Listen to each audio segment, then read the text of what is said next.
News 46 is brought to you by Inspiration Senior Living, where we provide affordable elegance to Pahrump area seniors. Give us a call at 751-2300 and make an appointment to tour our community. News is also brought to you by Smitty's Cards and Coins. Would you like to know what your collectibles are worth?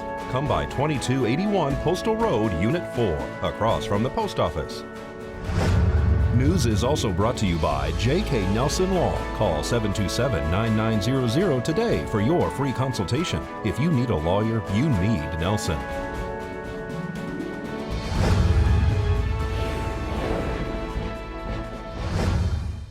Tonight on News 46, a local veteran is arrested for making a bomb threat. Highway 160 is closed for hours to investigate a fatal accident. And Donald Trump's son speaks to locals about his dad. News 46 starts now. You're watching KPVM News 46 with Monique Mitchell and Eunette Gentry.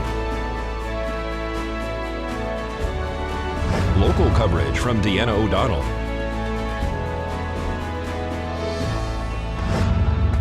News 46. Local coverage you can count on.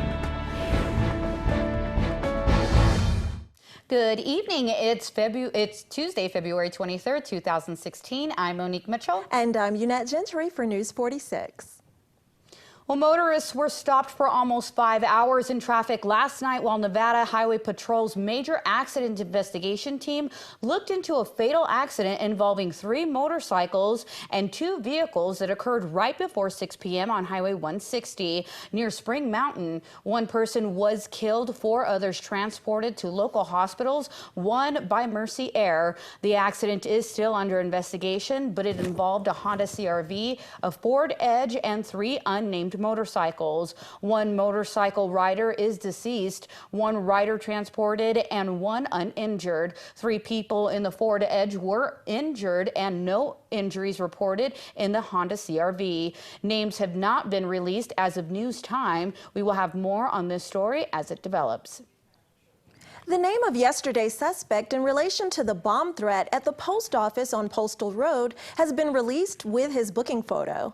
Most locals know Dwight Orndorff as a friendly, energetic, talkative elderly veteran who donates what he has to almost everyone he meets and is very loyal to his church. They also know that Dwight tends to mumble a lot, most of the time without a filter. Dwight has been hit by a vehicle. That was a few years ago. He lives on BLM property in a homeless camp near the Nye County Sheriff's Office. According to the report, Dwight was reportedly upset about his foot hurting while standing in line at the main postal office on Postal Road yesterday afternoon. He allegedly made bomb threats while in line, stating that he wanted to blow up the White House, the post office, and all sorts of buildings within earshots of other customers. He was taken into custody shortly after he left the facility and charged with committing acts of terrorism, making threats, or making false information public related to acts of terrorism.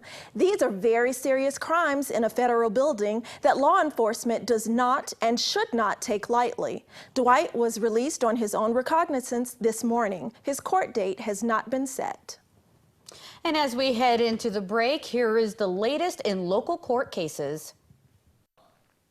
In this week's court report, neighbors said it wasn't over and the issue has not been resolved after Nancy Lord made a recent plea deal regarding animal abuse and neglect charges. Now 6 new charges have been filed against Lord in the past week since her guilty plea. These new charges stem from neighbors' reports of seeing dogs eating a dead horse on Lord's property on Peckstein Street on February 18th.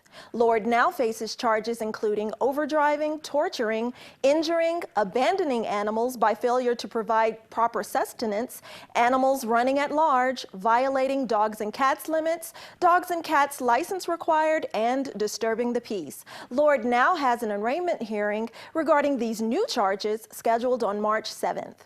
Attempted robbery suspect Brett Peterson, who was arrested back on December 16th, has waived his right to a preliminary hearing, and his case was bound over to district court earlier this month.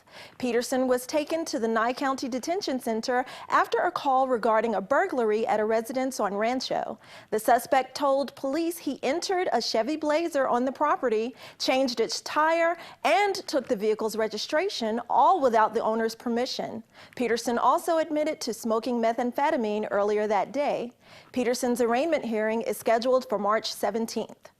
Justice Court clerks say Lee Anthony Daniels, one of the two suspects arrested in connection with a shooting at the Pahrump Nugget on January 9th, has an undisclosed offer still pending from his pretrial hearing. Daniels and Desiree Lewis were arrested after Daniels allegedly shot a woman in the leg while inside the casino's cafe. Both suspects reportedly fled the scene and were later located in Las Vegas. Lewis is charged with accessory to attempted murder with a deadly weapon. Daniels faces attempted murder and other related charges and has been remanded back to custody of the Nye County Sheriff's Office. His preliminary hearing is set for February 25th. Robert Marigold, the Pahrump man arrested after confessing to killing his 75-year-old stepmother, Alma Marigold, last July, now has a pretrial court date scheduled for May 25th. The victim had reportedly allowed her stepson to stay in her home on Florida Street after the death of her husband. Marigold reportedly shot the widow in her chest twice, wrapped the body and put it in a closet, then in the next few days went to the Pahrump Nugget to gamble and drink with the deceased's ATM card. Marigold is charged with murder, possession of a debit card without consent, fraudulent use of a debit card, and grand larceny. This has been your court report. I'm Eunette Gentry for News 46.